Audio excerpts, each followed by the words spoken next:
कृषि कानूनों के विरुद्ध किसान संगठन फिर से मोर्चे पर उतर गए हैं। कृषि कानूनों की अधिसूचना जारी होने के 1 साल पूरे होने पर किसान संगठनों ने भारत बंद बुलाया। कई शहरों में ट्रैफिक इंतजामों की सांसें फूलने लगी। दिल्ली के बॉर्डर्स पर इलाकों में दिन चढ़ने के साथ ही जाम की मुश्किलें शुरू हो गईं।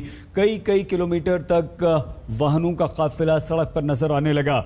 इस पर किसान नेता राकेश टिकैत ने कहा, हमने तो पहले ही कह दिया था कि आप प्लीज घर लंच के बाद ही घर से बाहर निकलना।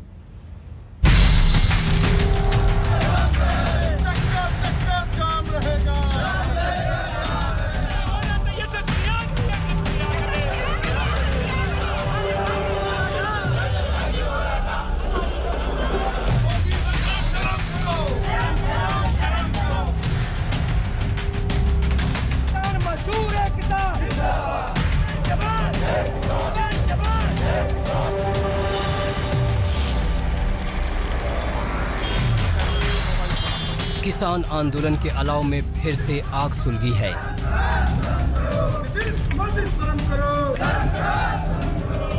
अधिकारों की जो सीमा रेखा किसानों ने खींची थी, वहां फिर से एक्शन शुरू हो गया है। गाजीपुर बॉर्डर की वीरानगी में फिर से साडा हक इत्थे रख की आवाज गूंजने लगी है। आंदोलन का ये आंगन फिर से गुलजार हुआ है। किसान आंदोलन में फिर से प्राण दिखने लगे हैं। मोर्चों पर मजमा जमा है। राकेश टिकैत का चेहरा फिर से कैमरे पर चमका है। तो राकेश टिकैत ने आंदोलन की आग पर अपनी कड़ाही फिर से चढ़ाई है। सियासत का घी तेल डाला है और चुनाव की दहलीज पर खड़ी यूपी के ईंधन से गर्मा गर्म पूरियां तैयार करने की एक और कोशिश की है। आज भारत बंद मेरे ख्याल से तीसरा है शायद ये। आज दूसरा तीसरा है। और उस पे पहला बात ये भी देखा कि लगभग कोई ओपोजिशन पार्टी नहीं है जिसने आपको समर्थन नहीं दिया है इस एजिटेशन में। तो अब अगर बीजेपी कह देगी देखिए तो आंदोलन हम कह रहे थे धीरे धीरे राजनीतिक हो जाएगा और हो गया है ये। और कह लेने तो बीजेपी को तो जो कहना भाई वो तो वो कहेगी, वो तो सरकार है, वो तो कहेगी। हमारी बात मान लो, ये भाई पंचायत करते ही 25 रुपए बढ़ा दिए तो ठीक है, वे भी तो किसान की बात कर रहे हैं तो ठीक ही तो है। ये देश में सब लोग किसान पंचायत करेंगे, और जगह भी पंचायतें होगी तो ये तो ठीक खुशी की बात है कि देश में बहुत किसान पंचायतें अब हो रही है। राकेश टिकैत अपना मेन्यू तैयार करने में लगे हैं। खुद आलू काट रहे हैं, पूरियां छान रहे हैं, लेकिन उनके इस आयोजन से केंद्र सरकार को कोई खास फर्क पड़ता नहीं दिख रहा। केंद्रीय मंत्री नरेंद्र तोमर साफ साफ कह रहे हैं कि हमने कभी दरवाजा बंद नहीं किया था, वो आज भी खुले हैं। किसान संगठन जब चाहे बेहिचक बातचीत के लिए आगे आ जाएं, उनका स्वागत है। आंदोलन का रास्ता छोड़कर वार्ता का रास्ता अपनाएं। सरकार उनके द्वारा बताई गई आपत्ति पर विचार करने के लिए तैयार है और इससे पहले भी कई बार बात हो चुकी है, लेकिन इसके बाद भी अगर उन्हें लगता है कोई बात बची है तो जरूर सरकार बात करेगी। आंदोलन का ये भी एक हिस्सा है। सरकार है, सरकार बेईमानी है, धोखेबाज है। जो सरकारें हैं वो एलिगेशन लगाने का काम करती है, दूसरे को नीचा दिखाने का काम करती है, षड्यंत्र रचती है। इन षड्यंत्र से अगर बच जाए तो बिल्कुल हो जाएगा। सरकार षड्यंत्रकारी है, एलिगेशन लगाती है, कुछ न कुछ करती है। किसान संगठन कदम नहीं खींचेंगे, केंद्र सरकार हाथ आगे नहीं बढ़ाएगी तो फिर वही होगा जो आज देश भर में हुआ और दिखा। आंदोलन के दौरान हिंसा के खतरे को देखते हुए पुलिस ने कुछ सावधानी बरती। सड़क पर बैरिकेड लगाया तो दिल्ली गुड़गांव के रास्ते का क्या बुरा हाल हुआ, ये आप देख सकते हैं। दिल्ली से जुड़ने वाले तमाम रास्तों का कुछ ऐसा ही हाल रहा। गाड़ियां चींटी की तरह रेंग रही थीं। घर और दफ्तर की दूरी तय करना असंभव लग रहा था, लेकिन राकेश टिकैत इन परेशानियों का ठीकरा पुलिस पर फोड़ रहे थे।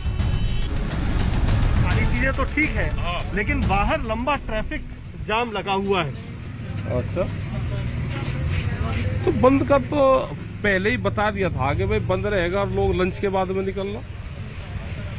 लेकिन दिक्कत आपकी सरकार से लड़ाई है, पब्लिक को आप साथ में करना चाहते हैं, तो इस तरीके से नहीं लगता है क्या कि पब्लिक को परेशानी होगी तो पब्लिक का जो मूड है वो आपके भी खिलाफ जा सकता है अगर सरकार के खिलाफ जाए? सरकार के खिलाफ जाएगा पब्लिक का वोट, सरकार के खिलाफ जाना चाहिए। ऐसे आंदोलन की आग में अक्सर आम लोग ही झुलसते हैं। आज भी वही हुआ। सवाल है कि क्या आंदोलनों से गतिरोध खत्म होने की कोई संभावना बनती भी है या नहीं?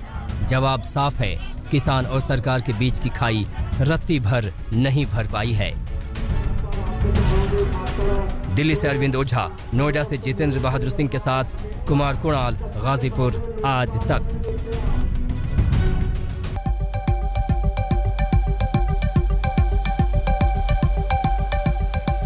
किसानों के आंदोलन का कई राज्यों में असर दिखाई दिया है। दिल्ली से जुड़े राजमार्गों पर हाल बुरा रहा है।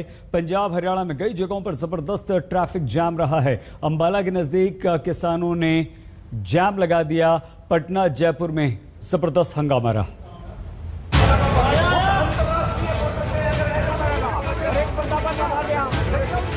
किसान आंदोलन को देश के बाकी हिस्सों में नई धार, नई रफ्तार देने का प्रयास हो रहा है। दिल्ली से सटे राज्य हरियाणा, पंजाब में भी विरोध मुखर दिखा। चंडीगढ़ अंबाला हाईवे पर वाहनों का आना जाना रोक दिया गया। पाबंदी के बाद यहां वाहनों की लंबी लंबी कतारें दिखीं। इस वक्त अंबाला चंडीगढ़ राष्ट्रीय राजमार्ग पर हैं। दोनों तरफ से इस हाईवे को जाम कर दिया गया है। किसान सरकार के खिलाफ नारेबाजी कर रहे हैं। सुबह 6 बजे से ये जाम शुरू कर दिया गया था। मोदी सरकार मुर्दाबाद, मुर्दाबाद। पंजाब हरियाणा में किसानों के भारत बंद का खास असर दिखा। दिल्ली अमृतसर हाईवे पर भी किसानों ने ट्रैफिक ठप कर दिया। दिल्ली अंबाला फिरोजपुर डिवीजन में 20 से ज्यादा जगहों पर ट्रेन सेवा बाधित हुई।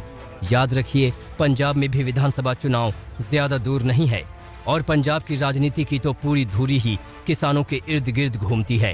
खैर, किसान आंदोलन के असर से जयपुर भी अछूता नहीं रहा।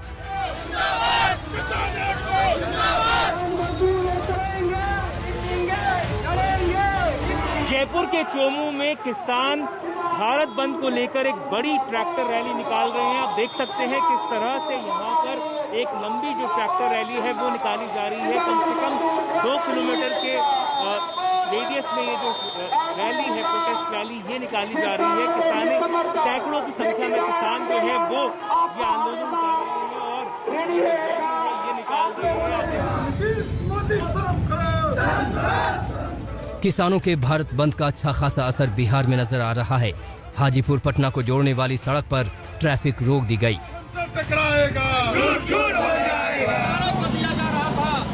बिहार के आरा में माले समर्थकों ने विरोध प्रदर्शन किया। बिहार के सहरसा में भी बंद का असर दिखा।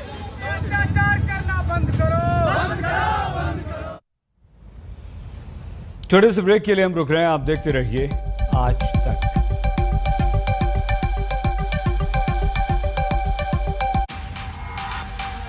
आज तक